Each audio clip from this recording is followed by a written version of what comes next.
Hello बच्चों, कैसे हैं आप लोग। तो आज हम आ चुके हैं लेक्चर नंबर 4 पे, गैसीय अवस्था के लेक्चर नंबर 4 पे। इससे पहले हमने पहले के जो 3 लेक्चर देखे उसमें हमने बॉयल्स का नियम देखा, चार्ल्स का नियम देखा और गैलोसेक का नियम देखा, आवोगाद्रो का नियम देखा और उन पे आधारित हमने प्रश्नों को देखा। आज हम और क्वेश्चंस भी देखे, बहुत सारे क्वेश्चंस भी देखे। आज इस लेक्चर में हम डाल्टन के आंशिक दाब नियम की बात करेंगे। तो चलिए देखते हैं आंशिक दाब नियम क्या है और इसको बहुत अच्छे से समझते हैं और इसको महसूस करते हैं। चलिए देखिए, डाल्टन का आंशिक दाब नियम डाल्टन द्वारा दिया गया और क्या है इसका कथन।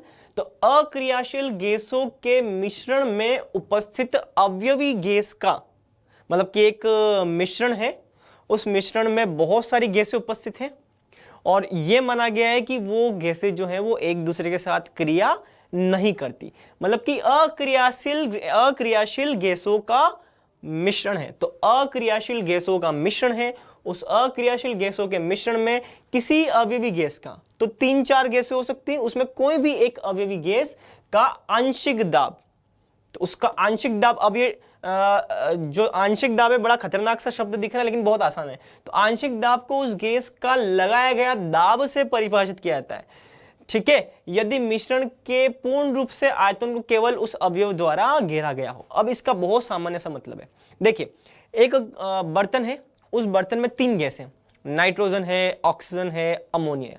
हम मान लेते हैं कि तीनों एक दूसरे से क्रिया नहीं करती क्योंकि अक्रियाशील गैसों के मिश्रण में ही ये डाल्टन का नियम लग सकता है। तो तीनों गैसें एक दूसरे से क्रिया नहीं करती, ये तो पहली कंडीशन। और तीनों गैसों द्वारा लगाया गया कुल दाब हम मान लेते हैं 100 एटमॉस्फेयर है। अब उस 100 एटमॉस्फेयर में से N2 द्वारा लगाया गया दाब 50 एटमॉस्फेयर है, O2 द्वारा लगाया गया दाब मान लीजिए 30 एटमॉस्फेयर है और तीसरी कोई गैस जैसे हमने जो भी ली थी, हम मान लेते हैं कि नाइट्रोजन, ऑक्सीजन और हाइड्रोजन मान लेते हैं। हाइड्रोजन द्वारा लगाया गया दाब जैसे कि 50 नाइट्रोजन द्वारा, ऑक्सीजन द्वारा 30 और बचा हुआ 20 जो है वो हाइड्रोजन द्वारा दाब लगाया जाता है, ठीक है। तो इसका मतलब ये जो तीनों का योगदान है कुल दाब में, वो परस्पर योगदान, तो नाइट्रोजन का जो योगदान है वही उसका आंशिक दाब कहलाता है। तो आंशिक दाब कोई बहुत बड़ी बात नहीं है, आंशिक दाब मतलब कि कुल दाब में किसी एक अवयव का योगदान कितना है। तो एक बर्तन है, उस बर्तन के अंदर आपने अलग अलग गैसें ली, जैसे मान लीजिए मैंने बोला N2 ली, आपने O2 ले ली और एक आपने H2 ले ली। अब N2 के द्वारा लगाया गया दाब मान लीजिए 50 एटमॉस्फेयर, बहुत अच्छी बात है।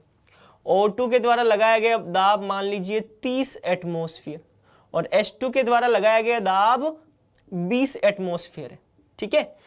तो इन तीनों द्वारा जो लगाया गया दाब है उनका योग करोगे तो आपको इस बर्तन में लगने वाला कुल दाब मिल जाएगा। और ये जो N2 द्वारा लगाया गया जो दाब है ना, वही इसका आंशिक दाब कहलाता है। परिस्थिति क्या है कि ये तीनों गैसें एक दूसरे के साथ में क्रिया नहीं करनी चाहिए, इसका मतलब अक्रियाशील गैसें हुई तीनों, और इसका आंशिक दाब मतलब कि गैस का आंशिक दाब उस गैस द्वारा लगाया गया दाब ही, मतलब कि 50 एटमॉस्फेयर जो है इसी को मैं आंशिक दाब बोल रहा हूं और कोई भी नई बात नहीं है। और कंडीशन क्या है कि इस मिश्रण को पूर्ण रूप से आयतन को केवल उस अवयव द्वारा घेरा गया हो, मतलब कि N2 गैस भी इस पूरे आयतन को घेर रही है, O2 गैस भी इसको घेरेगी और H2 गैस भी घेरेगी, मतलब कि पूरे आयतन को इन तीनों गैसों द्वारा घेरा गया है। मतलब कि अगर बोला जाए N2 का आयतन कितना, तो जितना कि इस बर्तन का आयतन है, O2 का आयतन कितना, तो जितना कि इस बर्तन का आयतन है, H2 का आयतन कितना, तो जितना कि इस बर्तन का आयतन है। तो ये इसमें मुख्य आकर्षण की बात है कि तीनों का जो योगदान है उसका योग करोगे तो आपको कुल लाभ मिल जाएगा, ठीक है। तो चलिए अब हम इसको और आगे बढ़ाते हैं। तो इसी प्रकार से मान लो एक बर्तन लिया आपने जिसमें आपने एक प्रथम गैस लिए जिसके मोल N1 है, दूसरी गैस ली जिसके मोल N2 है और तीसरी गैस ली जिसके मोल N3 है, ठीक है। तीनों ही गैसें एक दूसरे में मिश्रित नहीं होती है। चलिए इसका मतलब निश्चित तौर पर इस गैस द्वारा P1 दाब लगाया जाएगा, इस गैस द्वारा P2 दाब लगाया जाएगा और इस गैस द्वारा P3 दाब लगाया जाएगा और इन तीनों का जो योग होगा वह कुल दाब के बराबर हो जाएगा। तो यहां पे हो जाएगा कुल दाब मतलब कि PT बराबर P1 plus P2 plus P3, ये हो जाएगा, ठीक है। चलिए अब यहां पे प्रथम गैस जो है उस प्रथम गैस का दाब P1 है, तो P1 के लिए आप क्या लिखेंगे, P1 के लिए आप लिखेंगे P1 बराबर आप क्या लिखेंगे N1 RT by V। P2 के लिए आप क्या लिखेंगे N2, P2 के मोल मतलब P2 सेकंड गैस के लिए है, दूसरी गैस के लिए उसके मोल N2 RT बाई V। और P3 के लिए आप क्या लिखेंगे N3 RT बाई V। अब ये वॉल्यूम जो है वो तीनों का समान ही रहेगा क्योंकि तीनों समान बर्तन के अंदर है। तो इस पूरे बर्तन का अगर वॉल्यूम V है, आयतन, वॉल्यूम मतलब कि आयतन, इतना तो पता ही है आपको, तो वो प्रथम गैस के द्वारा भी V आयतन ही गिरा जाएगा, दूसरी गैस के द्वारा भी V आयतन ही गिरा जाए और तीसरी गैस के द्वारा भी V आयतन ही गिरा जाए, तब हम ये बात लगा सकते हैं। और यही डाल्टन के नियम में बोला गया कि केवल उस अवयव द्वारा पूरा आयतन घेरा जाए। तो ये चलिए, अब इस कुल दाब के अंदर हम P1 की जगह क्या रख सकते हैं N1 RT अपॉन V। चलिए P2 की जगह हम क्या रख सकते हैं N2 RT अपॉन V। और P3 की जगह हम क्या लिख सकते हैं N3 RT अपॉन V, ये लिख सकते हैं। चलिए यहां से आगे लिखे हम तो N1 plus N2 plus N3 और RT बाई V क्या आ जाएगा, कॉमन आ जाएगा। चलिए, और ये N1 N2 N3 क्या हो जाएगा N टोटल, बर्तन में टोटल कितने मोल है ये बोला जाता है, आप क्या बोलेंगे N1 plus N2 plus N3, ये टोटल मोल को परिभाषित करेगा। तो ये N1 plus N2 plus N3 ये टोटल मोल आ जाएंगे, डॉट RVRT बाई V, ये PT के बराबर। तो ये एक सूत्र बन करके आ गया हमारे सामने। चलिए यहां तक हमने देख लिया PT बराबर NT RT बाई V। चलिए P1 बराबर हम क्या लिखते हैं, P1 बराबर हम लिखते हैं N1 RT बाई V, ये लिखते हैं। चलिए मैं काम करता हूं, इसको मैं समीकरण 1 लिख लेता हूं, इससे मैं समीकरण 2 लिख लेता हूं, ठीक है। अब थोड़ी सी कलाकारी करते हैं, हम एक नया समीकरण उत्पन्न करते हैं हम, ठीक है। तो देखिए अब मैं क्या लिखूंगा, 1 में 2 को विभाजित करने पर, 1/2 करने पर, चलिए 1/2 करने पर नहीं, 1/2 नहीं 2/1 करने पर, इसको थोड़ा हम चेंज करते हैं 2/1 करने पर। चलिए 2/1 करने पर, 2/1 करने पर, 2/1 करने पर, चलिए 2/1 करूंगा तो क्या हो जाएगा, 2 क्या है तो P1। चलिए P1 के नीचे क्या आ जाएगा PT, चलिए बहुत अच्छी बात है। और दाईं तरफ क्या आ जाएगा N1 RT बाई V बटा NT RT बाई V।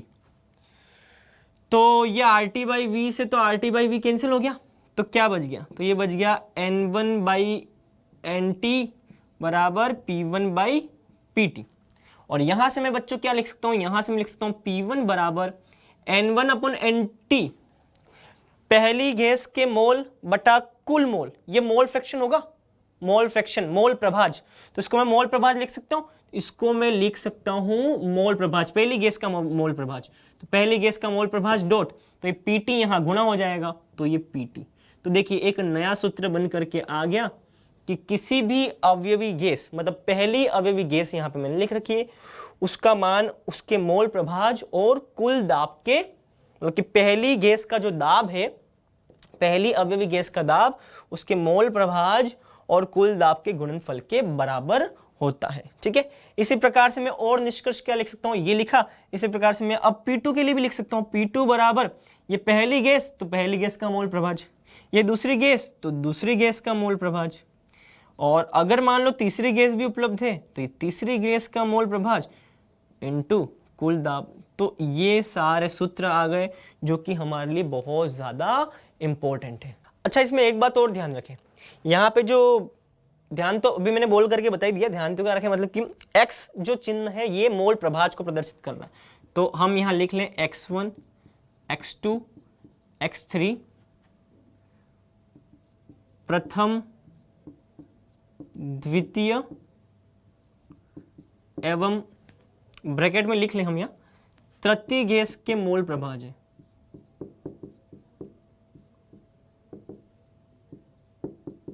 मोल प्रभाज है,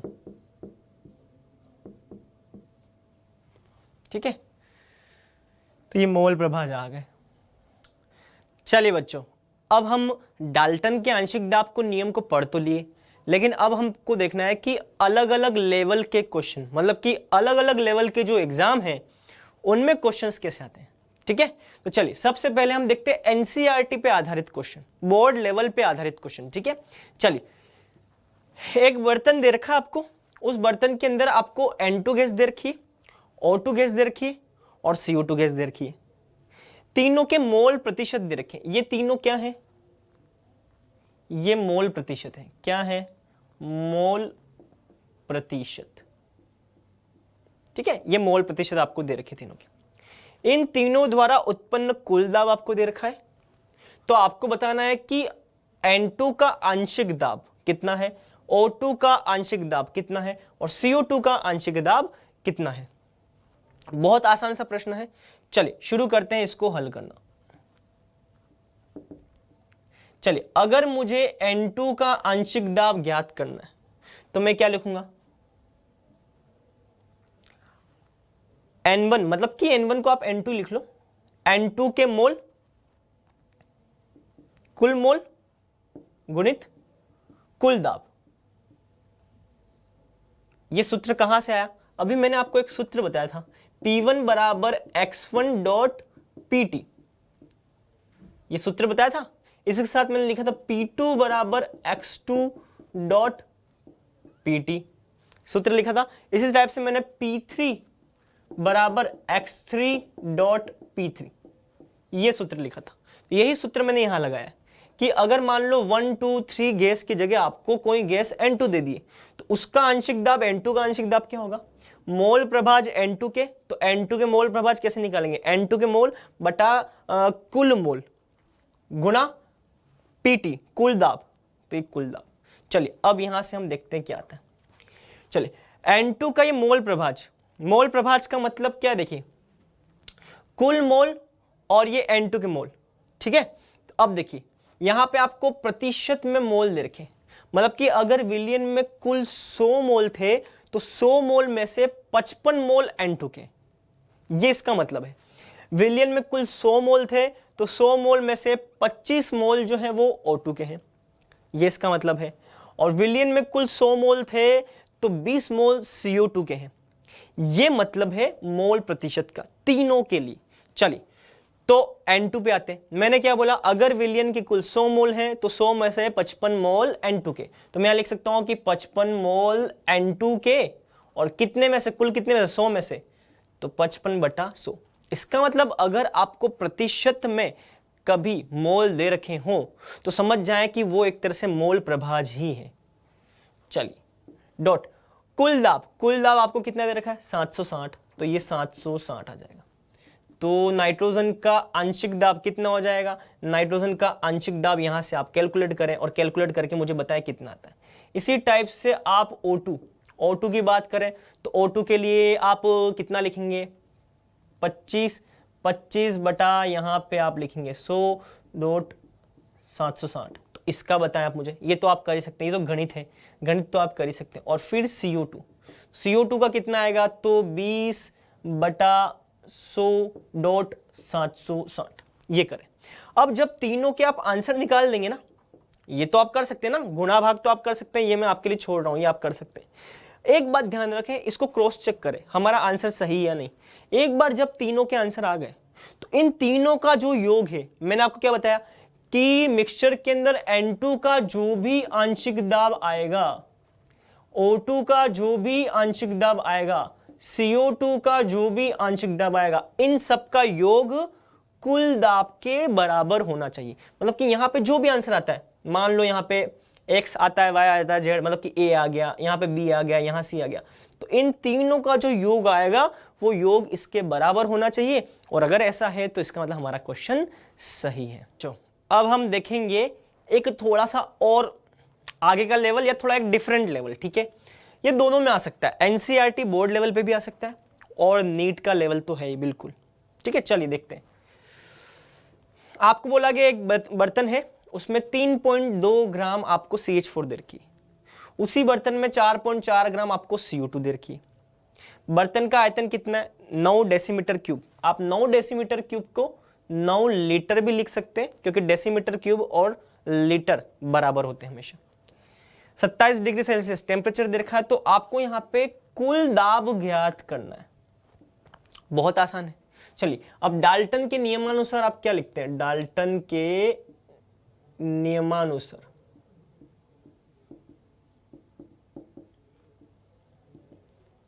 तो कुल दाब ज्ञात करना, तो आप क्या लिखते हैं? कुल दाब में आप क्या लिखेंगे?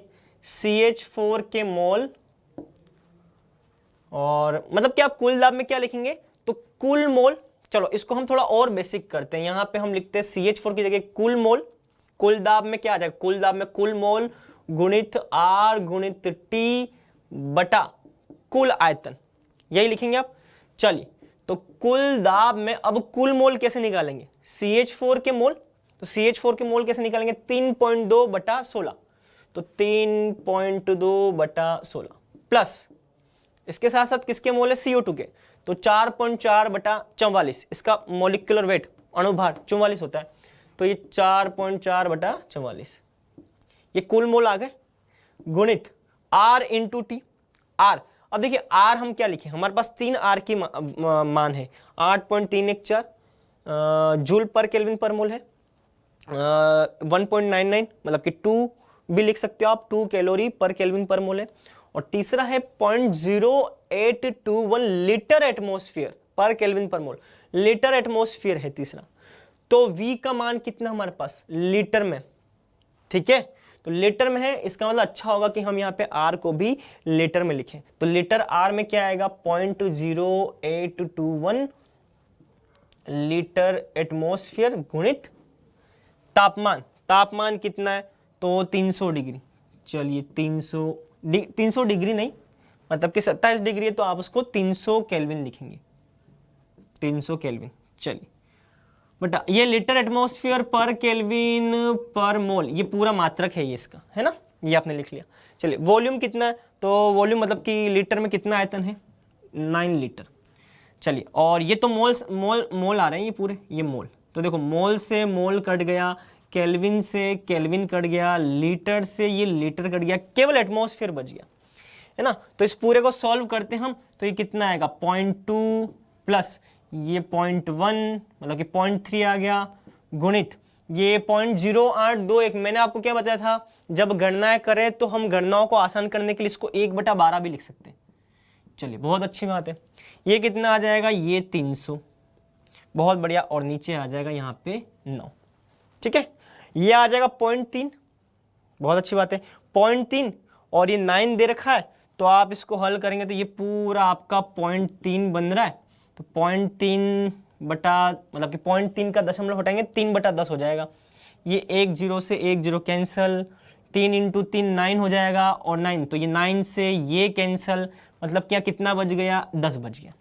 और 1/12 कितना है? 0.0821, मतलब कि कितना आ जाएगा? 0.0821 गुणित 10, इतना एटमॉस्फेयर आपका कुल दाब आ जाएगा। इस एटमॉस्फेयर को आप चाहो तो क्वेश्चन में अगर पास्कल में बुलाओगे तो पास्कल में बदल सकते हैं, क्योंकि एक एटमॉस्फेयर बराबर 1.013 इंटू 10 की घात 5 पास्कल होता है। न्यूटन पर मीटर स्क्वायर में भी इतना ही होता है।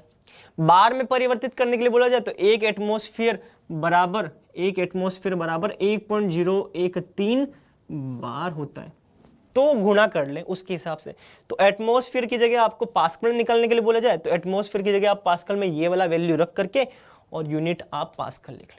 तो इस प्रकार से आप क्वेश्चन को कर सकते हैं। ये लेवल भी आपको देखने को मिल सकता है, नीट लेवल का क्वेश्चन है, बिल्कुल बहुत अच्छा क्वेश्चन है, और आप इस तरह के क्वेश्चन को करते रहें। अब हम आते हैं एक नेक्स्ट लेवल पे। नेक्स्ट लेवल क्या? JEE का लेवल, ठीक है। तो देखते हैं इस पे क्वेश्चन कैसे आते हैं। क्वेश्चन कैसे आते हैं तो पता चलेगा कि लेवल क्या है, ठीक है।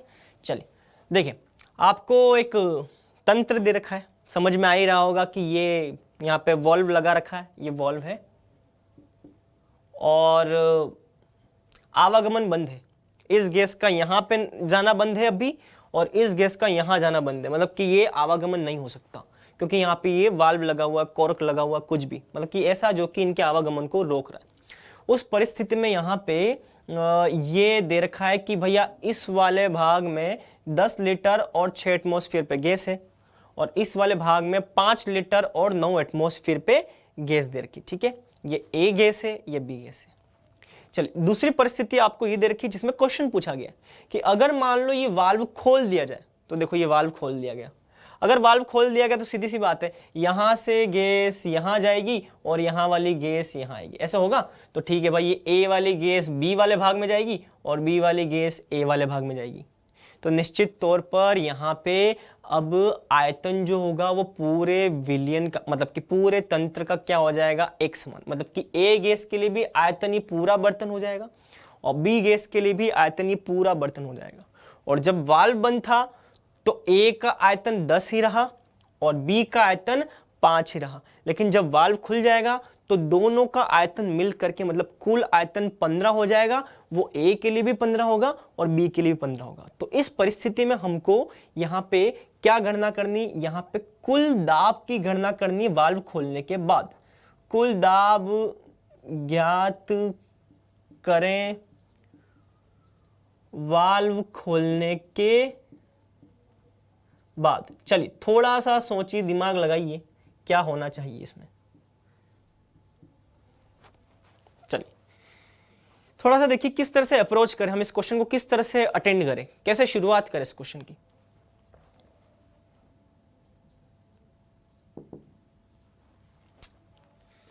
चलिए देखिए, मैं आपको एक सिंपल सी बात बताता हूं। एक बात तो निश्चित है, कोई चीज परिवर्तित हो चाहे ना हो हमें नहीं पता, लेकिन हमें इतना तो पता होना ही चाहिए कि यार यहां पे ए के जितने भी मोल होंगे, यहां पे बी के जितने भी मोल होंगे। फॉर एग्जाम्पल मान लेते हैं यहां पे ए के 5 मोल आते हैं और मान लेते हैं यहां पे बी के 10 मोल आते हैं। तो वाल्व जब नहीं खोला है इस प्रथम परिस्थिति के अंदर, तब भी दोनों के कुल मोल 15 ही रहेंगे। वाल्व खोल दिया तब भी कुल मोल 15 ही रहेंगे। मोल को आप ना तो नष्ट कर सकते हो ना उत्पन्न कर सकते हो, लेकिन कंजर्व संरक्षित तो रख सकते हैं, संरक्षित रहता ही है। तो पहले वाल्व खोलने से पहले 15 था और वाल्व खोलने के बाद में भी ये 15 ही रहेगा। ठीक है, चलिए तो अब हम इसको हल करते हैं इसी कॉन्सेप्ट के आधार पर, इसी अवधारणा के आधार पर। वाल्व खोलने से पहले और वाल्व खोलने के बाद मोलों की संख्या समान रहेगी। चलिए तो मोलों की संख्या वाल्व खोलने से पहले बराबर मोलों की संख्या वाल्व खोलने के बाद। ठीक है, चलिए वाल्व खोलने से पहले मोलों की संख्या कितनी है। चलिए हम एक काम करते हैं, यहां पे हम एक बार सूत्र लिखते हैं, पी वी बराबर एनआरटी होता है ना, तो मैं यहां क्या लिखता हूं, एनआरटी बटा वी, यही लिखता हूं मैं सूत्र किसी भी गैस के आंशिक दाब के लिए। तो मैं यहां क्या लिख सकता हूं, यहां से मैं उस गैस के मोलों की संख्या को ज्ञात करने के लिए पीवी अपॉन आरटी लिख सकता हूं। चलिए किसी भी गैस के मोल ज्ञात करने हो तो सूत्र ये हो जाएगा। चलिए एन बराबर पीवी अपॉन आरटी। वाल्व खोलने से पहले ए के अंदर, मतलब कि इस भाग में ए के मोल कितने, तो ए के मोल निकालने के लिए सूत्र लगाएंगे पीवी अपॉन आरटी। यहां पे दाब कितना है, 6 एटमॉस्फेयर गुणित पीवी वॉल्यूम कितना है, 10 लीटर, बहुत अच्छी बात है, आर टी। चलिए आर टी को हम देखते हैं बाद में, हम ऐसा होगा तो कैंसिल हो रहा होगा तो कैंसिल कर देंगे, नहीं हो रहा होगा तो मान उसका रख देंगे, कोई बड़ी बात नहीं है। चलिए प्लस, यहाँ पे प्लस करेंगे, इस बी वाले भाग में आएंगे, इस बी वाले भाग में कितने मोल हैं बी के वो देखते हैं, क्योंकि अभी वाल्व खोलने से पहले कुल मोल का मतलब क्या है, ए के मोल प्लस बी के मोल। तो वाल्व खोलने से पहले ए के मोल प्लस बी के मोल कितने, वो इस तंत्र में मोल आ जाएंगे। तो ये ए के मोल प्लस वाल्व खोलने से पहले बी के मोल कितने थे, तो फिर से वही बात, बी के लिए पीवी बटा आरटी, तो पी कितना है 9 गुणित वी कितना है 5 बटा आरटी। चलिए बहुत अच्छी बात है, ये भी एटमॉस्फेयर में लीटर में, ठीक है, बराबर वाल्व खोलने के बाद। चलिए अब वाल्व खोलने के बाद में इनके मोल कितने होंगे, ठीक है। तो अब देखिए वाल्व जब आपने खोल दिया तो मैंने आपको क्या बोला कि कुल आयतन कितना हो जाएगा, 10 + 5, मतलब कि कुल आयतन तो पहली बात हो जाएगा 10 + 5 मतलब कि 15 लीटर हो जाएगा।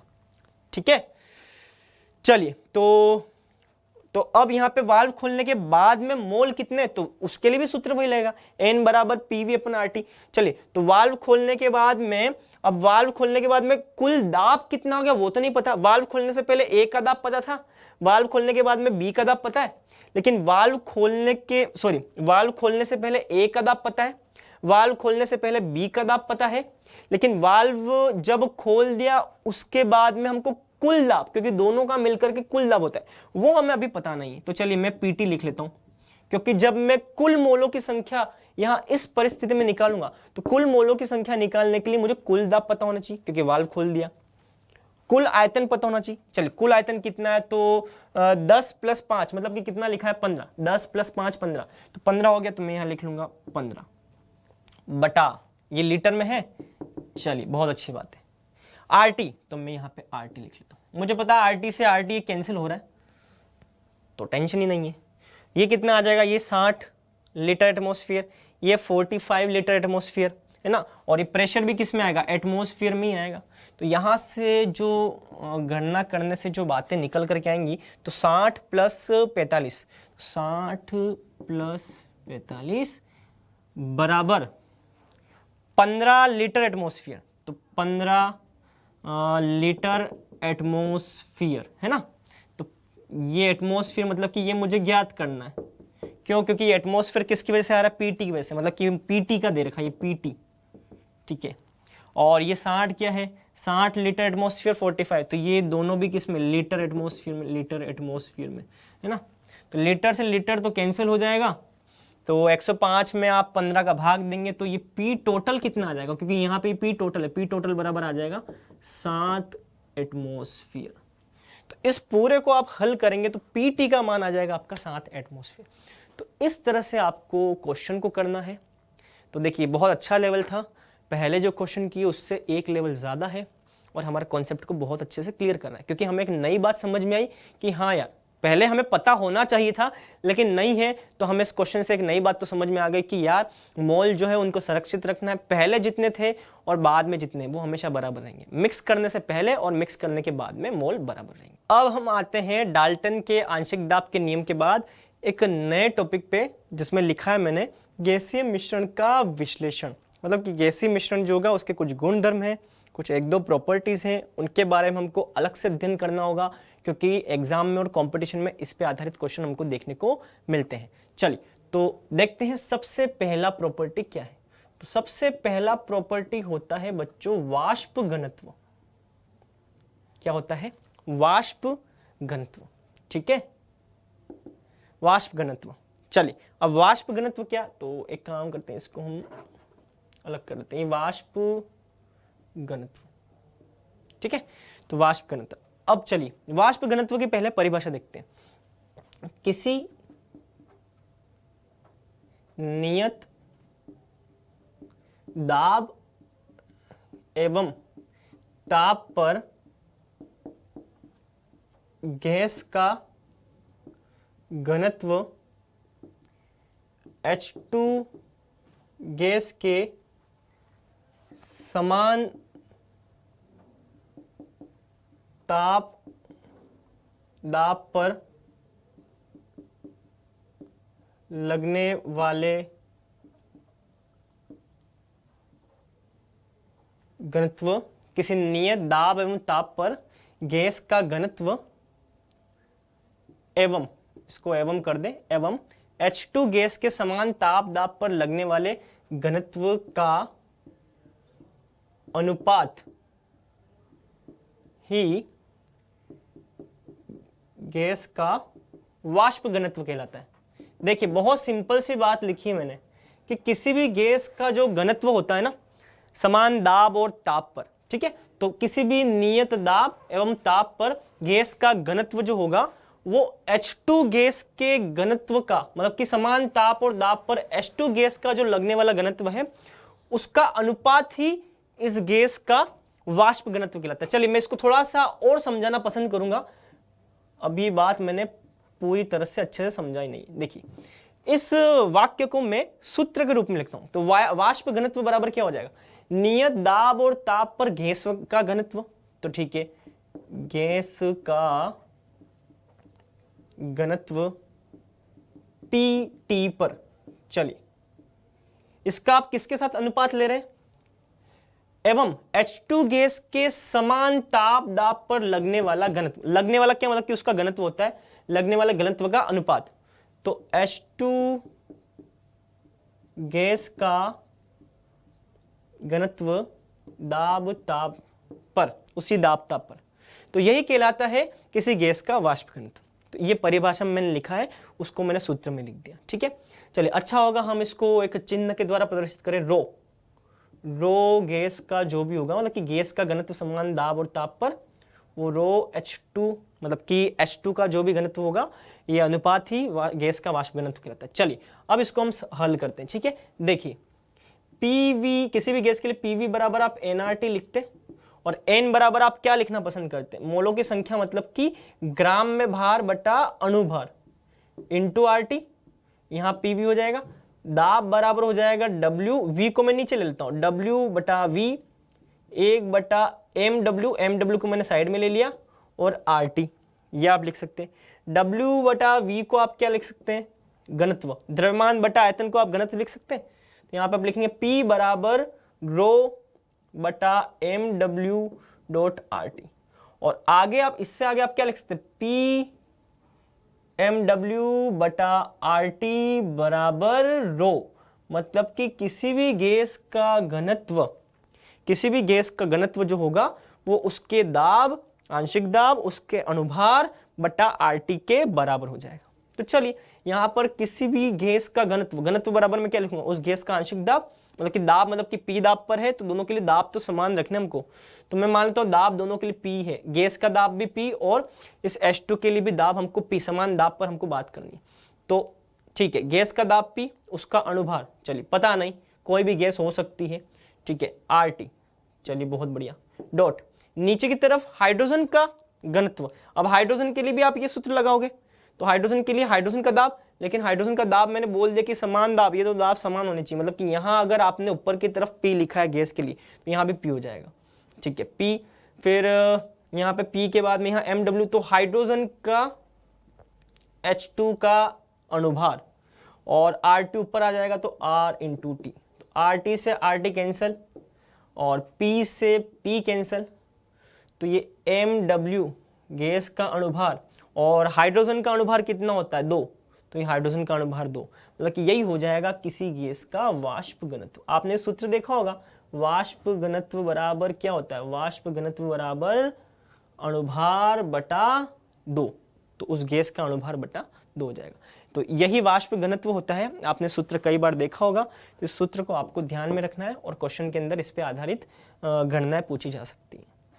चलिए बच्चों, अब पहला गुणधर्म गैसीय मिश्रण के विश्लेषण में हमने वाष्प घनत्व देखा था, और अब हम दूसरा गुणधर्म देखें मिश्रण का औसत अणुभार। सीधी सी बात है, मिश्रण मतलब कि गैसीय मिश्रण। ये दोनों प्रॉपर्टी देख ली, उसके मतलब कि अभी दूसरा प्रॉपर्टी देखेंगे, तो जब दोनों हो जाएंगे उसके बाद में हम इस पे अगर आधारित कोई क्वेश्चन एग्जाम में आता है तो उसकी हम चर्चा करेंगे। चलिए इसको भी हम फिनिश कर लेते हैं। देखिए आपको पता है कि कहीं भी गैसीय मिश्रण का औसत अणुभार निकालना है, तो गैसीय मिश्रण के लिए भी आप मोल की अगर बात करनी हो तो आप क्या लिखेंगे? तो N मिश्रण, मतलब कि मिश्रण के कुल मोल, मिश्रण में जो मोल होंगे उसके लिए आप क्या लिखेंगे?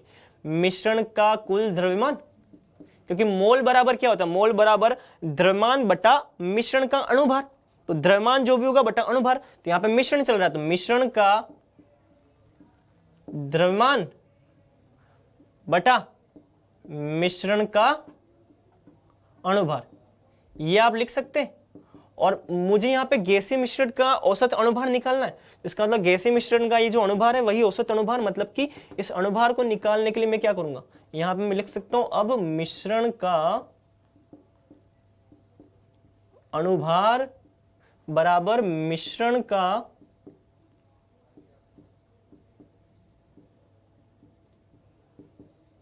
द्रव्यमान बटा N मिश्रण को नीचे ले जाऊं, N मिश्रण मतलब कि मिश्रण के मोल, ये हो जाएगा। ठीक है, चलिए अब इसको देखते हैं। तो मिश्रण का द्रव्यमान कैसे निकलेगा? देखो किसी भी गैसीय मिश्रण में बहुत सारी गैसें हो सकती हैं, सीधी सी बात है। मान लो 3 गैसें हैं, जैसे N1 गैस है, N2 गैस है, N3, मतलब कि पहली गैस के मोल है, ये दूसरी गैस के मोल है, ये तीसरी गैस के मोल है। ठीक है, अब पहली गैस के मोल दे रखे हैं तो पहली गैस के मोल के लिए आप उसका द्रव्यमान, उसमें पाया जाने वाला द्रव्यमान कैसे लिखोगे? मान लेते हैं पहली गैस का जो द्रव्यमान आ रहा है वो M1 आ रहा है, दूसरी गैस का द्रव्यमान जो आ रहा है वो M2 आ रहा है, और तीसरी गैस का द्रव्यमान जो आ रहा है वो M3 आ रहा है। तो M1 के लिए मैं क्या लिख सकता हूँ? तो M1 के लिए मैं लिख सकता हूँ ना, M1 बराबर पहली गैस के मोल गुणित उस पहली गैस का अणुभार। तो मोल इंटू अणुभार क्या होता है? उस गैस का द्रव्यमान निकालता है। तो मोल बराबर द्रव्यमान बटा अणुभार है, तो मैं द्रव्यमान निकालना चाह रहा हूं, तो मोल इंटू अणुभार हो जाएगा। तो मोल इंटू अणुभार जो होगा वो पहली गैस का द्रव्यमान हो जाएगा। उस तरह से दूसरी गैस के लिए क्या लिखूंगा? M2 बराबर N2 इंटू M2, और ये स्मॉल M3 तीसरी गैस का द्रव्यमान बराबर N3 डॉट M3। तो इसी बात को मैं अब यहां पे उपयोग करूंगा।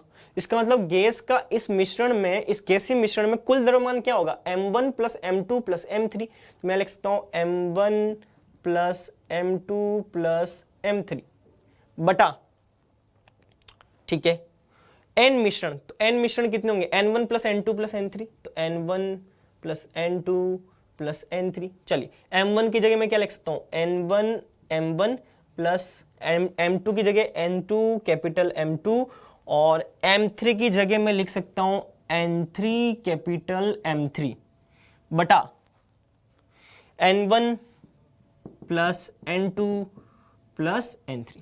तो ये आपका हो जाएगा मिश्रण का औसत द्रव्यमान, मतलब कि औसत अणुभार निकालने का सूत्र। और अभी देखेंगे इसी को हम प्रश्न में किस तरह से अप्लाई करते हैं। ठीक है, चलिए अब हम देखते हैं गैसीय मिश्रण का विश्लेषण किया, उस पर आधारित प्रश्न हमको एग्जाम में कैसा देखने को मिलता है। देखिए बच्चों, एक मैं बहुत इंपॉर्टेंट बात आपको बताना चाहता हूं। मैंने दो गुणधर्म आपको पढ़ाए, वाष्प घनत्व और औसत अणुभार।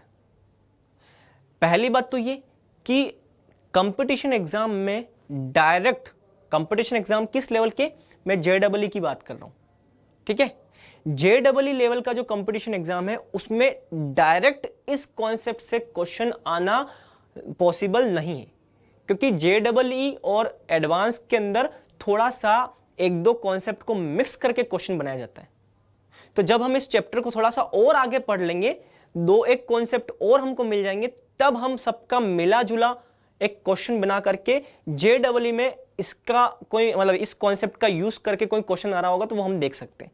लेकिन अभी इस कॉन्सेप्ट पे डायरेक्ट क्वेश्चन JEE में आ जाए, इसकी संभावना बहुत ही कम है। लेकिन हां, आपके लिए मैंने एक नीट और NCERT बेस्ड एक क्वेश्चन यहां पे रखा है, जो कि इस टॉपिक से डायरेक्ट आ सकता है। ठीक है, चलिए तो देखते हैं वो क्या हो सकता है। देखिए, एक बर्तन है, एक बर्तन के अंदर N2CO2 CO गैस ले रखी है।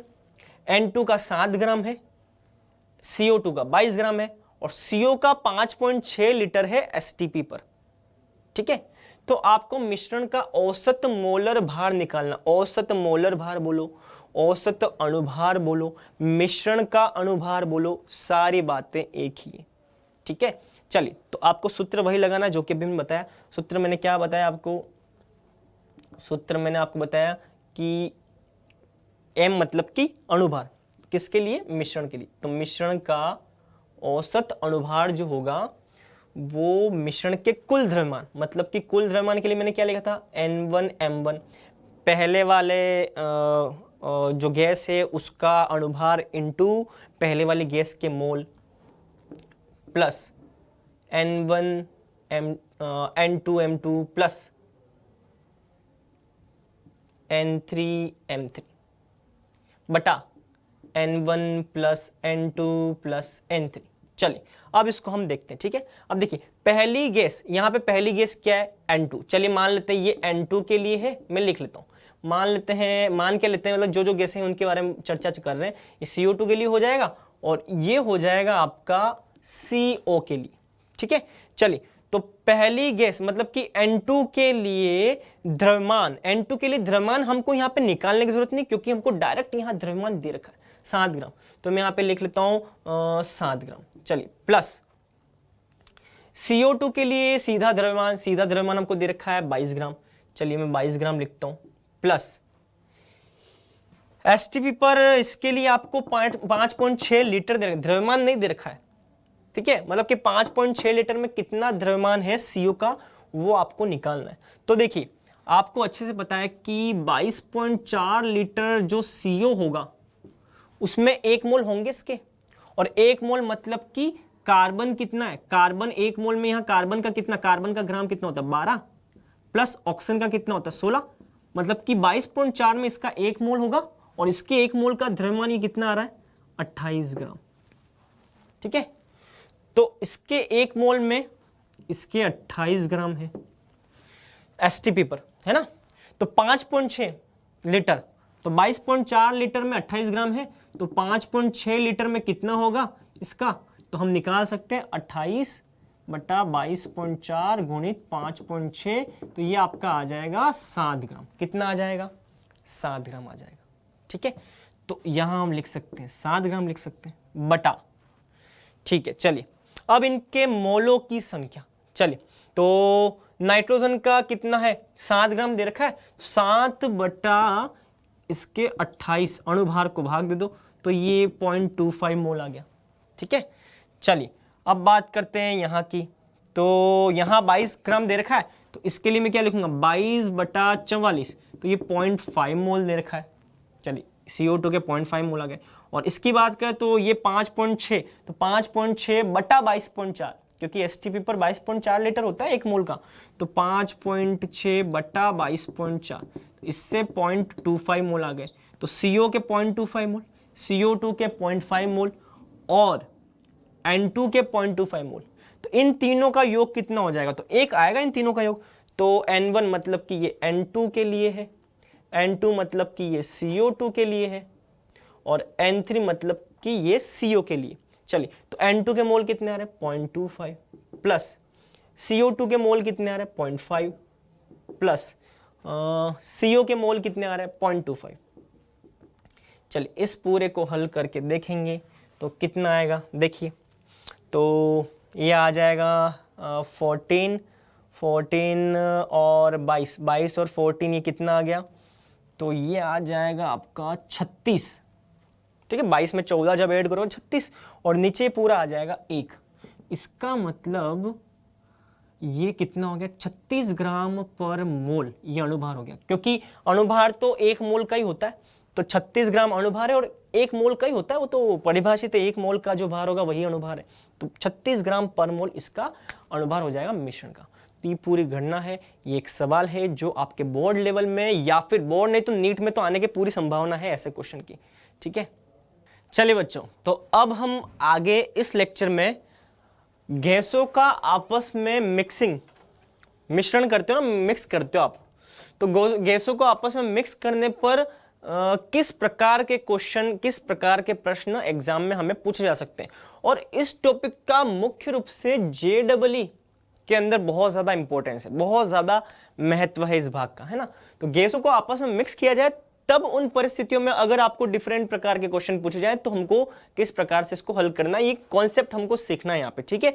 चलिए शुरू करते हैं। तो देखिए पहले तो मैं आपको क्वेश्चन समझाता हूँ। क्वेश्चन क्या है, देखिए आपको ये एक गोला दे रखा है, उस गोले में फर्स्ट गोला है, फर्स्ट लिख रखा है, इसमें गैस भरी हुई है, कोई गैस है, ठीक है, तो उस पर हमको नहीं जाना और हमको जरूरत भी नहीं है इस क्वेश्चन में।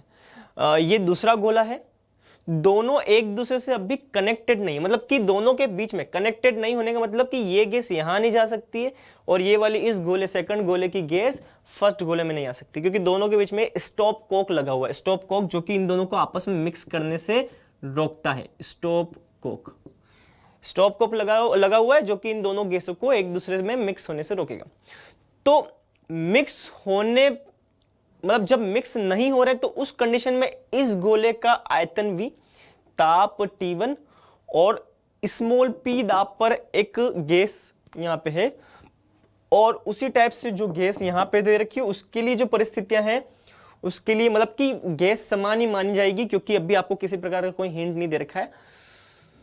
तो यहां पे आयतन V/2 दे रखा है, और शुरुआत में जब स्टॉप कोक ओपन नहीं किया, मतलब कि अभी दोनों आपस में मिक्स नहीं हो रही है। जब मिक्स नहीं हो रही तो उस कंडीशन में यहाँ पे निर्वात रखा गया है, P बराबर 0 दाब। निर्वात मतलब कि दाब P बराबर 0 रखा गया, ठीक है। और तो ये कंडीशन है स्टॉप को खोलने से पहले, ठीक है। और अब क्वेश्चन में बोला गया कि अगर स्टॉप को खोल दिया जाए, मतलब कि ये जो वाल्व है इस वाल्व को खोल दिया, इस खोल दे तो अब क्या होगा, गैसें मिक्स होंगी, ये वाली वहां जाएगी, ये वाली यहां आएगी। तो निश्चित तौर पर अब मिक्स होने के बाद में दोनों का दाब नियत हो जाएगा, एक समान दाब होगा। और एक समान दाब होगा तो वो दाब दोनों के लिए कॉमन होगा। हमेशा ऐसा ही होता है कि जब यहां वाली गैस वहां जाएगी, वहां वाली गैस, मतलब कि दोनों का दाब क्या रहेगा, नियत रहेगा इस परिस्थिति में, ठीक है। तो तब ऐसा करने पर, खोल दिया तो ऐसा करने पर सेकंड गोले में ताप को T2 रखा जाता है। तो खोलने के बाद में अब यहां पे ताप को T2 रख दिया, ठीक है। और प्रथम गोले में T1 नियत है, मतलब प्रथम गोले का ताप जो वो वाल्व को खोलने से पहले भी T1 था, वाल्व को खोलने के बाद में भी T1 है, ठीक है। तो इस परिस्थिति में अंतिम दाब दोनों के लिए क्या रहेगा, समान, और उसको क्या माना गया है, P1, उसकी गणना करनी, ठीक है। तो सीधी सी बात है, किन पदों में करोगे आप, V के पदों में, T1 के पदों में, स्मॉल p के पदों में, T2 के पदों में, जो यहां पे आपको पैरामीटर परिमाप दे रखे उन्हीं के पदों में हमको गणना करनी। तो चलिए, मैंने आपको इससे पहले क्वेश्चन करवाया था जिसमें मैंने आपको बताया था कि मिक्स होने की कंडीशन में प्रारंभिक मोल, मतलब कि मिक्स होने से पहले वाले मोल और मिक्स होने के बाद वाले मोल, ये हमेशा क्या रहने चाहिए, मतलब कि मोल जो प्रारंभिक अवस्था में है और अंतिम अवस्था में, वो तो हमेशा क्या रहेंगे, समान ही रहेंगे, ठीक है।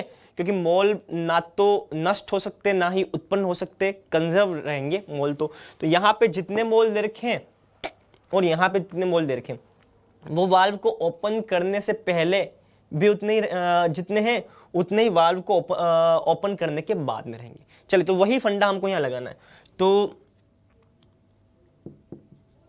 मोल आई इनिशियल प्रारंभ में और मोल एफ फाइनल बाद में।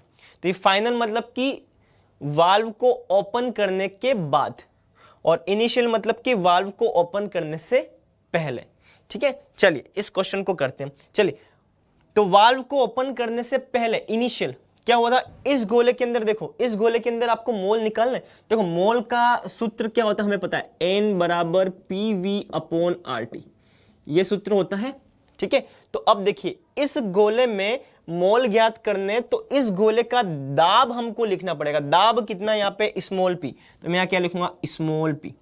चलिए स्मॉल p आ गया। आयतन, तो इस गोले का आयतन कितना है, V, तो ये कैपिटल V आ गया, बटा R। और अब यहां ताप कितना दे रखा है, T1। क्वेश्चन में बोला गया कि जब वाल्व खोल लोगे ना, उसके बाद भी यहां का ताप तो आपको T1 ही रखना है, वो बात की बात है, वो देखेंगे। चलिए, प्लस इस पूरे तंत्र में इस गोले के मोल आ गए, इस गोले के मोल देखते हैं अब, ठीक है। क्योंकि इन दोनों के मोल वाल्व खोलने से पहले जितने होंगे, वाल्व खोलने के बाद में भी इन दोनों के मोल जो आएंगे वो वही रहेंगे जो कि पहले थे, समान रहते हैं। चलिए, तो अब देखते हैं यहां पे कितने। तो देखिए यहां पे P बराबर 0 आ गया, तो जैसे मैं यहां P बराबर 0 रखूंगा तो मोल की संख्या कितनी हो जाएगी, 0। इसका मतलब निर्वात की परिस्थिति में मोल हो ही नहीं सकते। सीधी सी बात है भाई, जब अंदर हवा होगी, गैस होगी, तो दाब लगेगा, दाब लगेगा तो मोल उपस्थित होंगे, मतलब कि मोल उपस्थित है तभी दाब लग रहा है। मैं बोल रहा हूं दाब है ही नहीं, मतलब कि मोल नहीं है। ठीक है भैया, बहुत अच्छी बात है। तो यहाँ पे 0 आ गया, बराबर। चलिए अब बात करते हैं मोल फाइनल। फाइनल मतलब कि वाल्व खोलने के बाद। अब वाल्व खोलने के बाद क्या होता है देखते हैं। वाल्व हमने खोल दिया भैया, ठीक है। चलिए अब कैसे करेंगे, ठीक है। तो अब निश्चित तौर पर दोनों का दाब जो होगा वो समान हो जाएगा, क्योंकि मिक्सिंग हो रही है। तो दाब मिक्सिंग मतलब कि एक दूसरे में मिक्स हो रहे हैं गैसें, दाब समान हो जाएगा। अब दाब समान होगा तो इस वाले बीकर में भी दाब, अंतिम दाब खोलने के बाद अंतिम दाब हमको दे रखा है P1, वो यहां पे भी वही रहेगा और यहां पे भी P1 ही रहेगा मिक्सिंग करने के बाद, ठीक है, वाल्व खोलने के बाद। तो चलिए, तो अब यहां पे मोल कितने, तो फिर से हम फॉर्मूला ये लगाएंगे।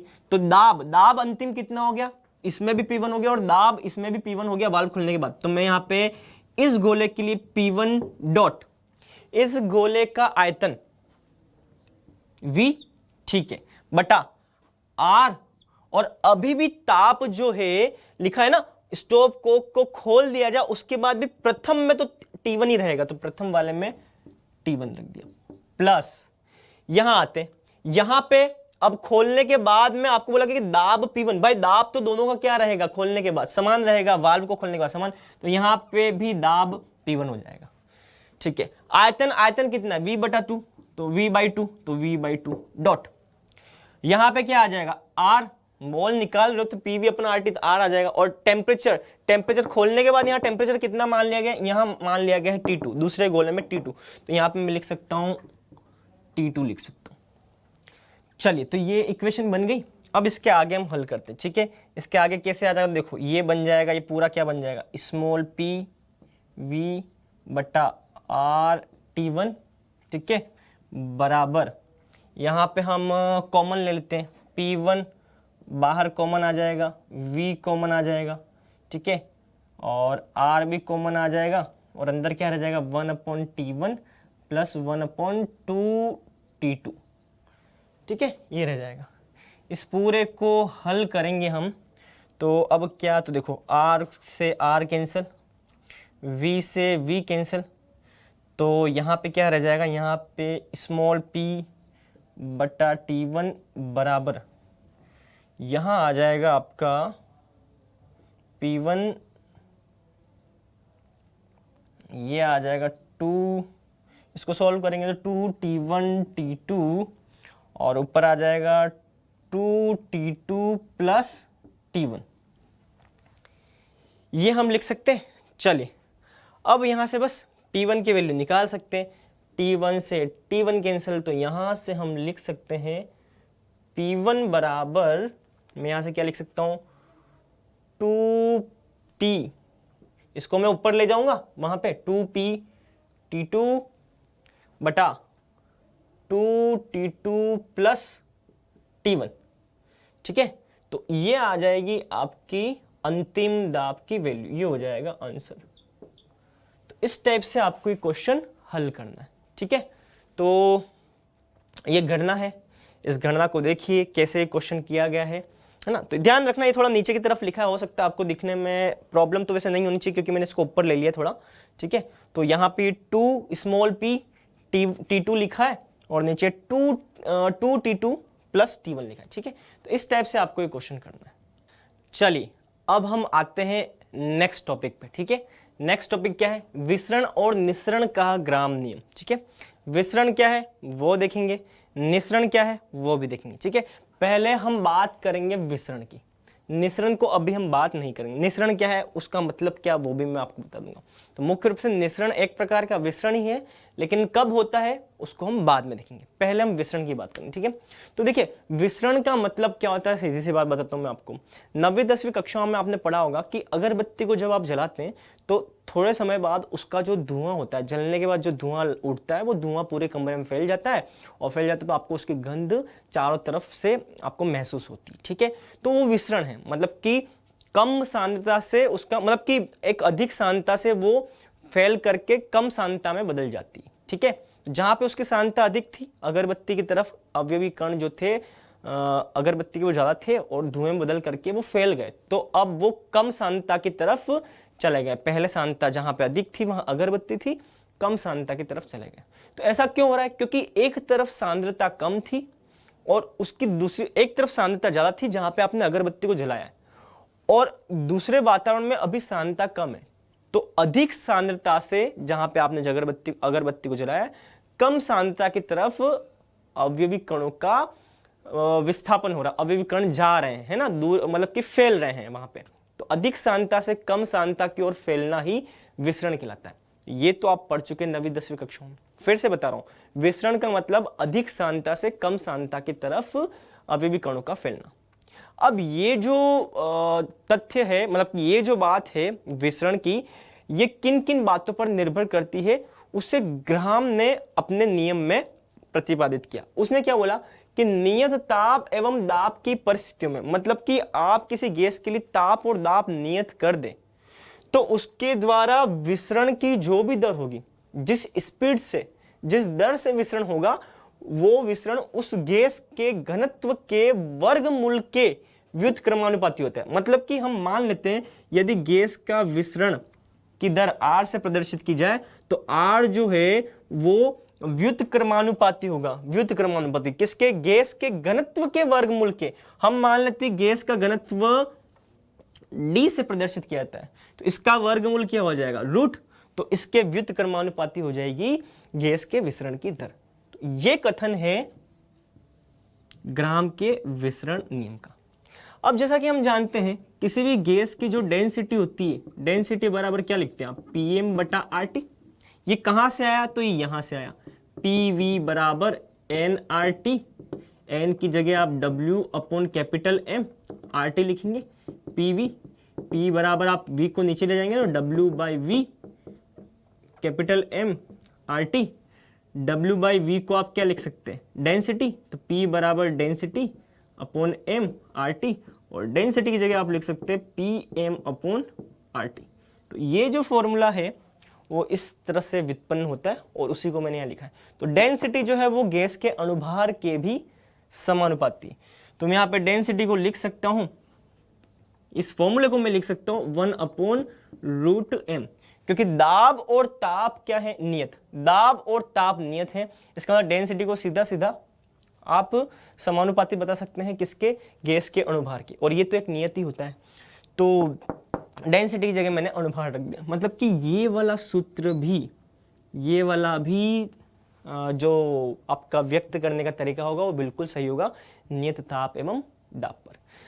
चलिए, तो यहाँ पे R क्या है? तो विसरण की दर,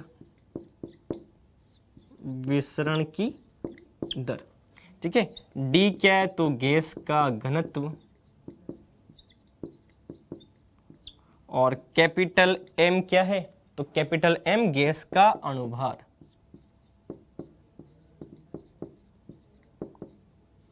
ठीक है, तो ये तीन बातें हैं जो कि आपको ध्यान रखनी है। चलिए अब बात करते हैं आगे की।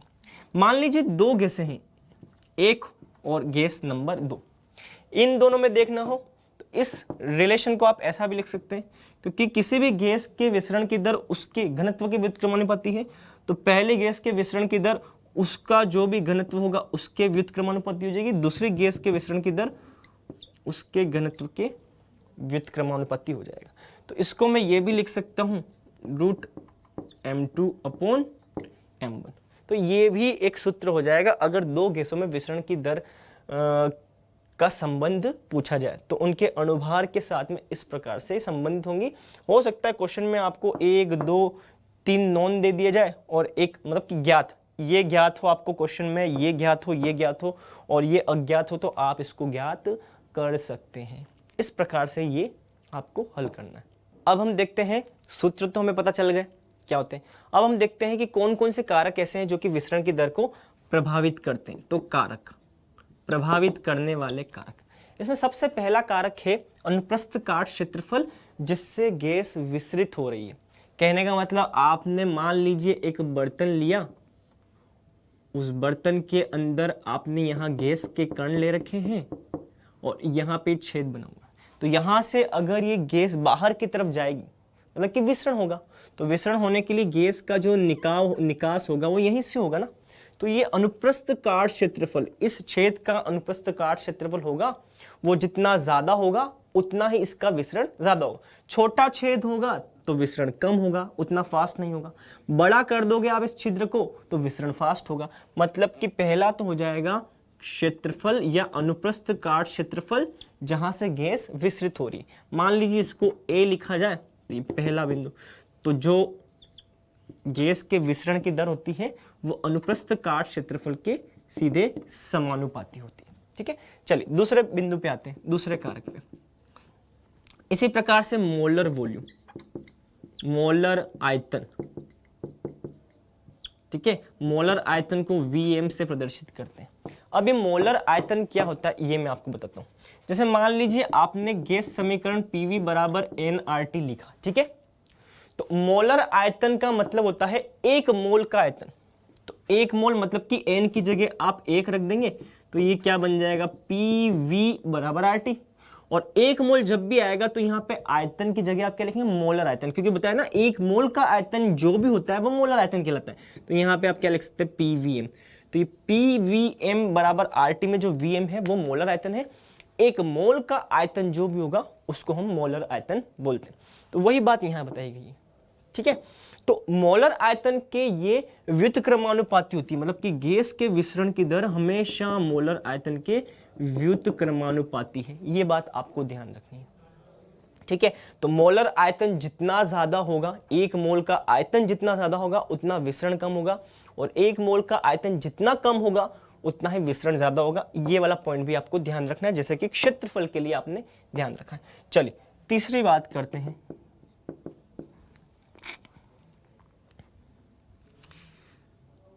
घनत्व और द्रव्यमान, ये तो आप जानते हैं, घनत्व एवं आणविक द्रव्यमान, आणविक द्रव्यमान, तो इनके बारे में तो आप पढ़ चुके हैं। R is proportional to, inversely proportional to √m, या और R मतलब कि व्युत्क्रमानुपात, R जो है वो अणुभार के वर्गमूल के व्युत्क्रमानुपाती है, या फिर R जो है वो घनत्व के वर्गमूल के व्युत्क्रमानुपाती है। तो ये वाला फैक्टर भी, ये वाला कारक भी आप पढ़ चुके हैं, ठीक है। चलिए अब बात करते हैं आगे की। इसी प्रकार से एक और बिंदु होता है वर्ग माध्य मूल वेग, ठीक है। तो वर्ग माध्य मूल वेग क्या है, इसके बारे में हम विस्तार में चर्चा करेंगे। अब भी आप सिर्फ इतनी सी बात ध्यान रखो, किसी गैस का वेग जितना ज्यादा होता है, मतलब कि एक निश्चित दूरी को तय करने की, मतलब कि एक इकाई समय में जितनी अधिक दूरी तय करने की प्रवृत्ति होगी गैस की, वही उसका वेग कहलाएगा। क्योंकि आप वेग का मतलब क्या लिखते हैं। चलिए अब अगला बिंदु क्या है उसके बारे में आपको शुरू से एक बात और बता देता हूं, मतलब कि ये चीज मैंने जो बोली उसको मैं फिर से एक्सप्लेन करता हूं। आप dx/dt लिखते हैं, dx/dt मतलब कि किसी भी गैस का वेग। तो किसी भी गैस के द्वारा कुछ दूरी तय की गई है, मान लेते हैं दूरी में जो परिवर्तन आया वो dx से अल्प परिवर्तन किया है, और किसी एक निश्चित समय में परिवर्तन के साथ में उस गैस द्वारा तय की गई दूरी यहाँ पे जो दे रखी है वो dx दे रखी है, मतलब कि dx/dt आप लिखेंगे तो उस गैस के लिए हम वेग बता सकते हैं। क्योंकि गैस द्वारा तय की गई दूरी और उसके उसमें लगने वाले समय का जो अनुपात होगा वही उस गैस का वेग निश्चित करेगा। तो ये जितना ज्यादा होगा, सीधी सी बात है, विसरण भी ज्यादा होगा। तो आप यहां लिख सकते हैं R इज प्रोपोर्शनल, मतलब R समानुपाती है किसके, dx/dt, मतलब कि गैस के वेग जितना ज्यादा होगा उसका उतना ही विसरण की दर ज्यादा होगी, ठीक है। या फिर आप इस dx/dt को आप लिख सकते हैं वेग के समानुपाती। आपको वेग का बाद में सूत्र पढ़ाया जाएगा 3RT/m, ये सूत्र पढ़ाया जाएगा, ये बाद में आएगा, बाद में, ठीक है। तो इसको हम देखेंगे कहां से आता है, ठीक है। तो ये सारी बातें हैं, ठीक है। तो दर जो होगा वो इकाई समय में तय की गई दूरी के समानुपाती, इकाई समय में तय की गई दूरी के समानुपाती हो जाएगा, और यही आपका वेग बोला जाता है, मतलब कि वेग आ जाएगा। और वेग का मान आगे हम बाद में पढ़ेंगे, वेग का सूत्र ये भी होता है। तो मैं यहाँ से वेग जो है वो √T/m बोल रहा हूँ, ठीक है। तो इसका मतलब R जो है वो सीधे सीधे √T के समानुपाती और √m के व्युत्क्रमानुपाती। तो √m के व्युत्क्रमानुपाती आ रहा है और √T के समानुपाती। तो मैं यहाँ पे लिख सकता हूँ, इसका मतलब R जो है वो √T/m के व्युत्क्रमानुपाती आ रहा है। चलिए अभी जितनी भी समीकरण हैं उन सबको हम आपस में मिलाते हैं, ठीक है। तो ये तीसरा हो गया, ये चौथा हो गया, ठीक है। इन सबको अगर मैं आपस में मिलाऊं तो मेरे पास एक समीकरण बन के तैयार होती है। R जो है वो 1 के समानुपाती, चलिए 1 के समानुपाती, मोलर वॉल्यूम है ना, मोलर आयतन के व्युत्क्रमानुपाती, चलिए मोलर आयतन के व्युत्क्रमानुपाती, ठीक है। उसके बाद टेम्परेचर, ये टेम्परेचर को प्रदर्शित करता है, तापमान को, ताप के √ के समानुपाती, और अणुभार के भी वर्गमूल, √ मतलब कि वर्गमूल के समानुपाती। तो ये एक समीकरण तैयार होकर के आएगी। अब देखिए यहाँ पे Vm बराबर में और क्या लिख सकता हूँ, Vm बराबर मैं लिख सकता हूँ RT/P, मतलब कि मैं लिख सकता हूँ Vm जो है ये तो स्थिरांक है, तो Vm समानुपाती है किसके, T/P के। तो मैं यहाँ से Vm की जगह T/P लिख सकता हूँ। मतलब कि इस समीकरण को मैं आगे ऐसा लिख सकता हूँ, T/P A, Vm की जगह T/P और इंटू A, यहाँ पे √T/m ये लिख सकता हूँ। जब इसको आगे मैं और हल करूँगा तो देखो ये आ जाएगा PA/√TM, ये आ जाएगा सूत्र। मतलब कि विसरण की दर जो है वो ताप के सीधे समानुपाती नहीं है। अगर दाब और ताप नियत ना हो तो ताप के वर्गमूल के व्युत्क्रमानुपाती है। ये बात आपको ध्यान रखनी है, ठीक है। तो ये सारी चीजें हैं, तो इसको आप पूरा बॉक्स में बंद कर दें।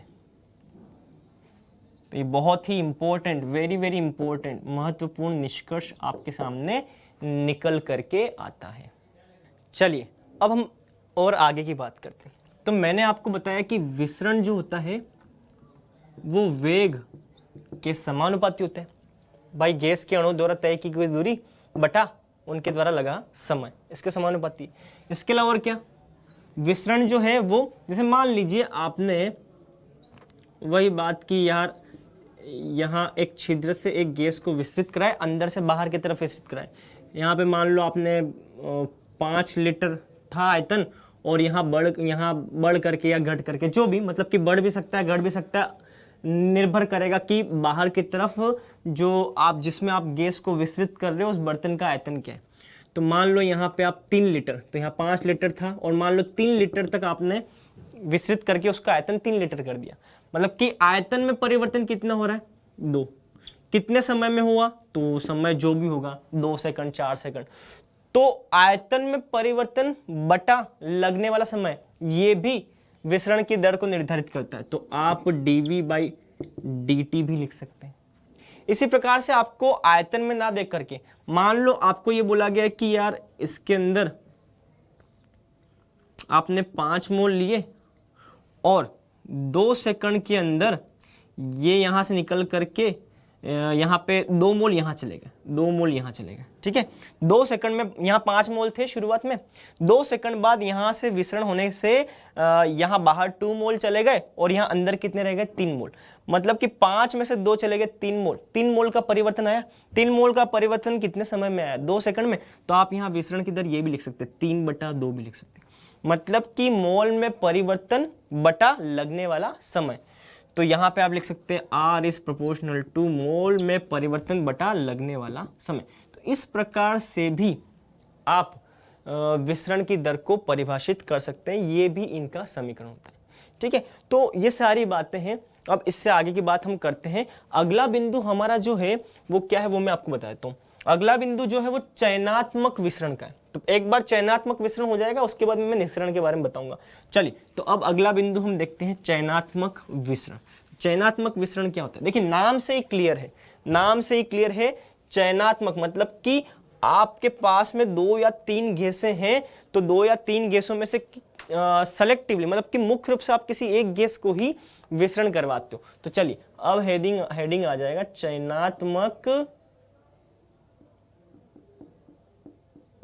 विसरण, ठीक है।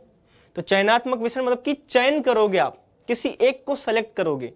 मान लो डब्बे के अंदर 3-4 प्रकार की गैसें हैं, तो आप चाहते हो किसी एक का ही विसरण हो, तो आप उसका चयन करोगे और उसका चयन करके उसको विसरण करवाओगे। तो देखिए ये कब होता है, जैसे कि मान लीजिए आपने ये डब्बा ले रखा है, ठीक है। उस डब्बे में बीच में यहाँ प्लेटिनम की परत लगा रखी, ठीक है। अब प्लेटिनम की परत लगा रखी, तो यहाँ पे मान लीजिए आपने H2 गैस रखी है, यहाँ पे O2 गैस रखी, ठीक है। 2 गैसें हैं, H2 और O2, ठीक है। दोनों तरफ दाब जो है वो अलग अलग है, ठीक है। दोनों तरफ दाब अलग अलग है आपका, ठीक है।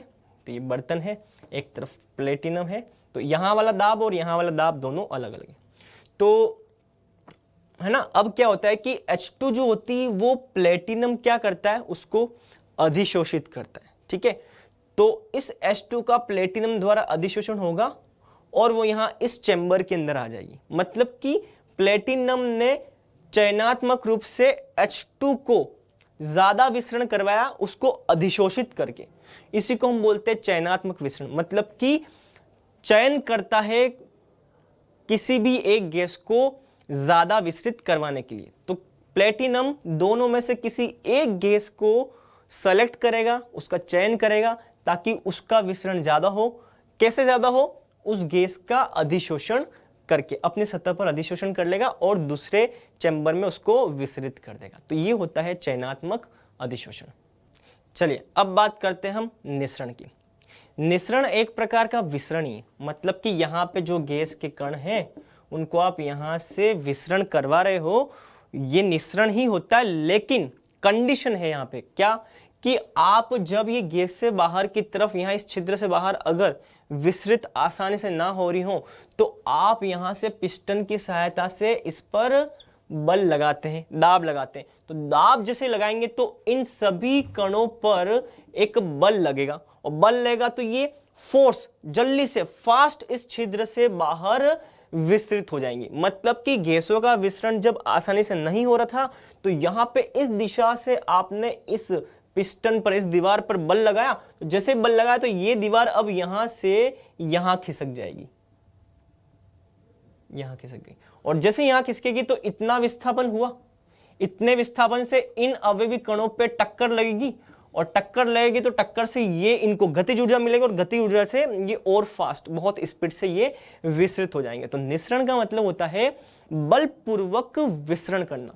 तो बलपूर्वक विसरण को ही मैंने आपको बोला था ना, ये एक प्रकार का विसरण ही है, लेकिन कंडीशन क्या है? बलपूर्वक तरीके से विसरण। तो बलपूर्वक विसरण को ही निसरण कहते हैं।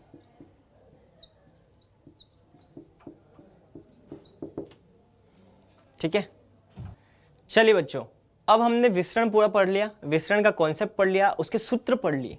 अब उन पर आधारित अलग अलग एग्जाम में क्वेश्चन कैसे आते हैं वो देखते हैं। तो सबसे पहले हम देखते हैं एनसीईआरटी लेवल का क्वेश्चन।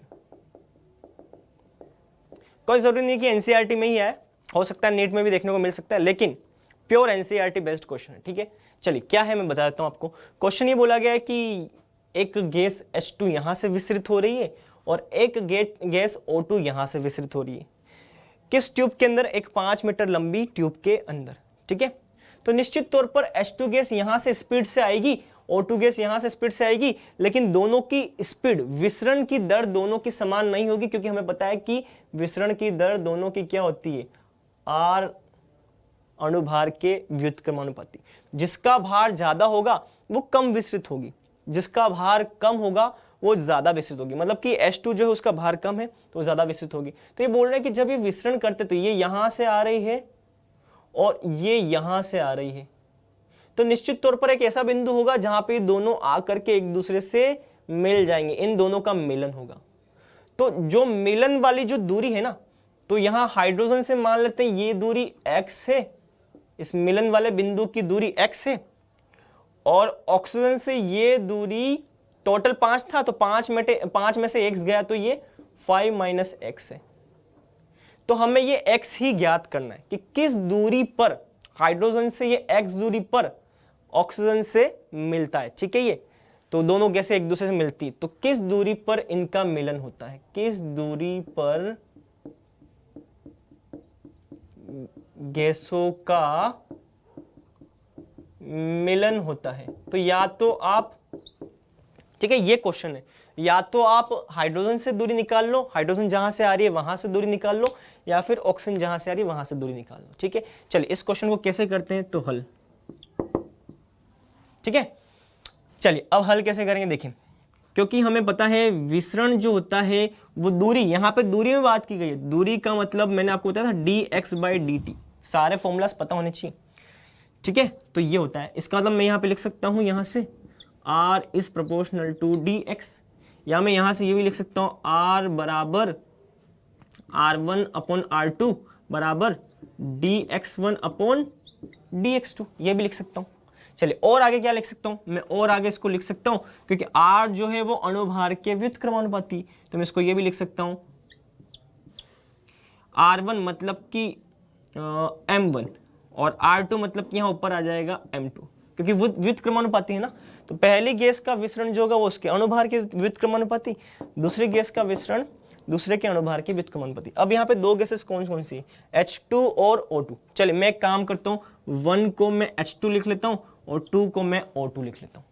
ठीक है, यहाँ पे भी 1 को मैं H2 लिख लेता हूँ और 2 को मैं यहाँ पे O2 लिख लेता हूँ, O2।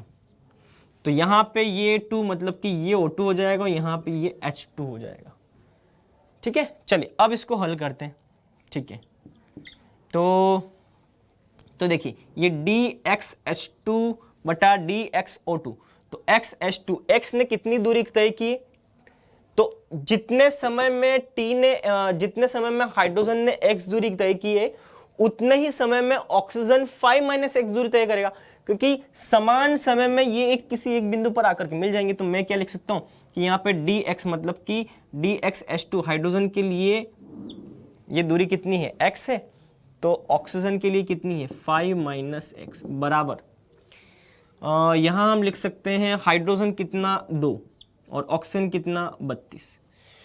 तो मैंने यहाँ पे R समानुपाती है dx बटा dt में मैंने dt हटा दिया, क्यों, क्योंकि दोनों के लिए मिलन वाला समय जो है वो समान है, सेम है वो। ठीक है, जहाँ पे वो मिलते हैं एक दूसरे के साथ। अब इस पूरे को हम हल करेंगे तो ये 16, तो ये कितना आ जाएगा, तो ये x का मान यहाँ से आपको मिल जाएगा 4 मीटर। इसका मतलब हाइड्रोजन ने दूरी तय की ना, हाइड्रोजन ने 4 मीटर दूरी तय की, मतलब कि ये दूरी 4 मीटर आ जाएगी और ये 5 - 1 तो ये आ जाएगी 1 मीटर, तो 4 मीटर और 1 मीटर। तो इस तरह से आप क्वेश्चन कर सकते हैं। तो ये प्योर बोर्ड लेवल का क्वेश्चन है, एनसीईआरटी लेवल का। चलिए अब हम एक और क्वेश्चन देखते हैं जो अलग तरीके का है ना।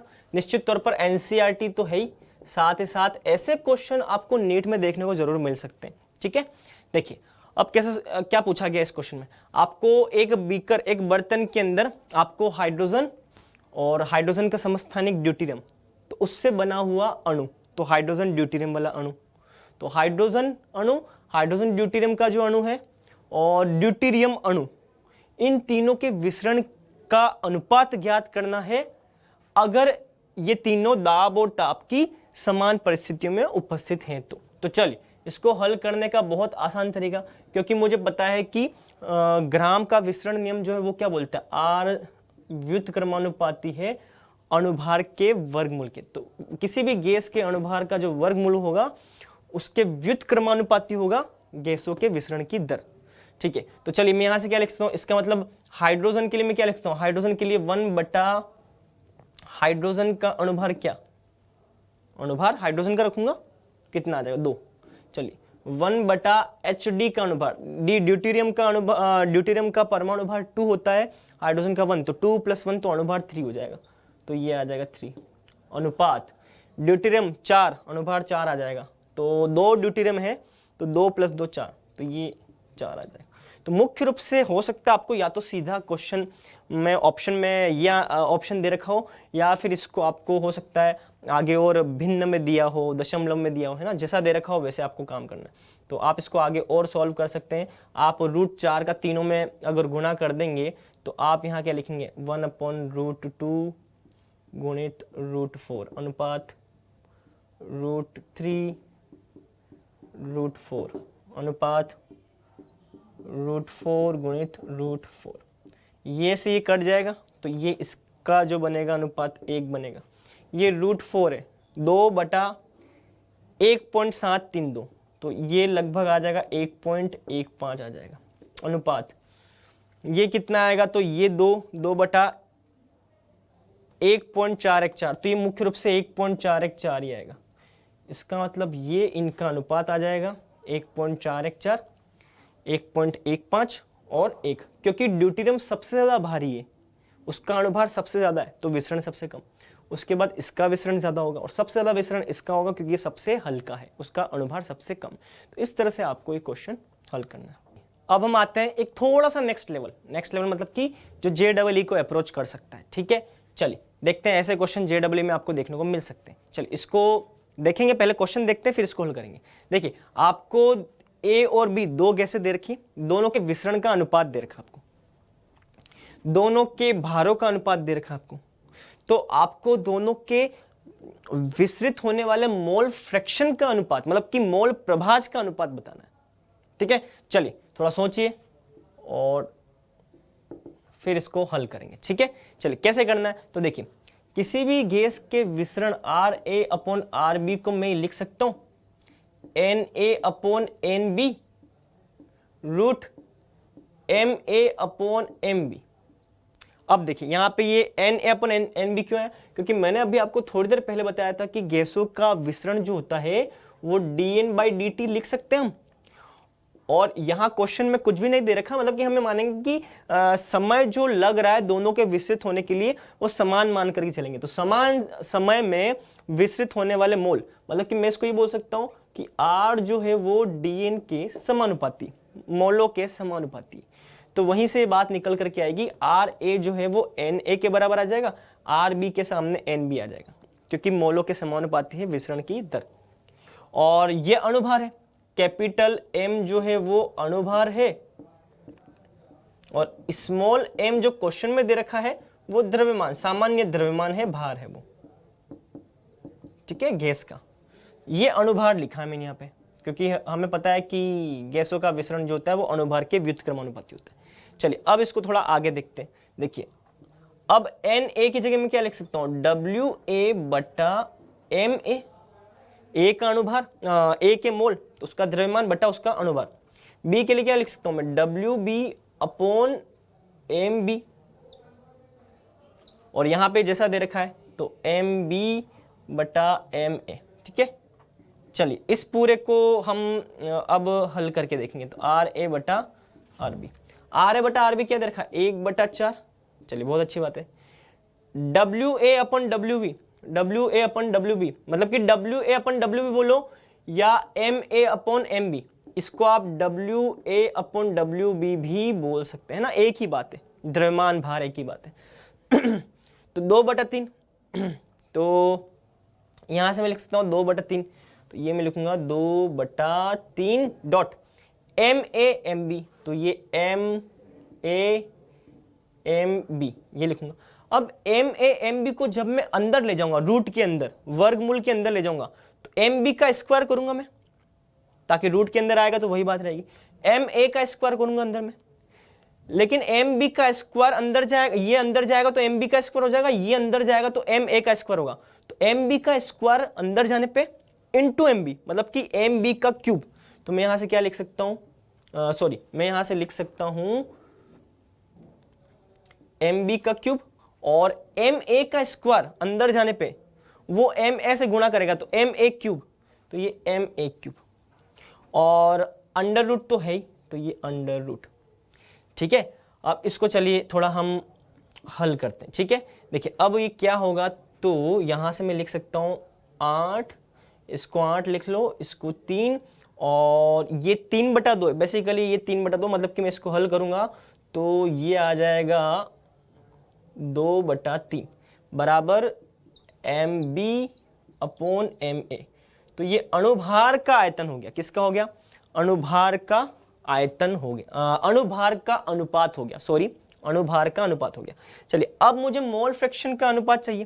तो देखो मोल फ्रैक्शन का अनुपात चाहिए, उसके लिए हम क्या करेंगे, देखिए मोल फ्रैक्शन का अनुपात, मोल फ्रैक्शन मान लो A और B के, इनका अनुपात देखना है, तो आप यही लिखोगे ना, NA/NT अनुपात NB/NT, यही लिखोगे आप। T से T तो कैंसिल हो जाएगा, मतलब कि मूल रूप से मोल फ्रैक्शन, मतलब कि मोल प्रभाज का अनुपात बोलो या मोलों का अनुपात बोलो, एक ही बात है। मतलब कि मुझे कैलकुलेट क्या करना है, मोल प्रभाज का अनुपात कैलकुलेट करना ये बोलो, या फिर मोलों का अनुपात कैलकुलेट करना ये बोलो, एक ही बात है। तो ठीक है, अब NA/NB में आप क्या लिखोगे, WA/WB डॉट MB/MA, इसको मैं यही लिखूंगा। ठीक है, A के मोल तो A के ग्राम बटा A का अणुभार, B के ग्राम बटा B का अणुभार। चलिए अब बात करते हैं आगे की। ये द्रव्यमान का अनुपात क्या दिया हमको, क्वेश्चन में दिया था द्रव्यमान का अनुपात, WA/WB 2/3 दे रखा था, 2/3 डॉट MB/MA, तो MB/MA तो ये कितना दे रखा है, 3/8 2/3। ये दिया है, ठीक है। और जब इस पूरे को आप सॉल्व करेंगे तो ये आप इसको सॉल्व कर देखना मैथमेटिक्स से यहाँ से, तो ये आ जाएगा 0.34 समथिंग आ जाएगा। तो ये आपका अनुपात आएगा इस क्वेश्चन के अंदर, ठीक है। तो इस प्रकार से आपको क्वेश्चन करना है। क्वेश्चन थोड़ा सा लेंदी है लेकिन अच्छा क्वेश्चन है, ठीक है। निश्चित तौर पर मैं इसके अंदर देखने को मिल सकता है। चलिए बच्चों, तो हमने ग्राम के विसरण नियम पे कुछ प्रॉब्लम्स देखी, कुछ क्वेश्चंस किए। तो आज का लेक्चर हमारा यहीं तक रहेगा। मिलते हैं अगले लेक्चर में। अगले लेक्चर में हम बात करेंगे KTG, kinetic theory of gases की बात करेंगे, और गतिज ऊर्जा से संबंधित वो थ्योरी है, और मैक्सवेल की थ्योरी की बात करेंगे। तब तक के लिए बाय बाय, टेक केयर और बेस्ट ऑफ लक।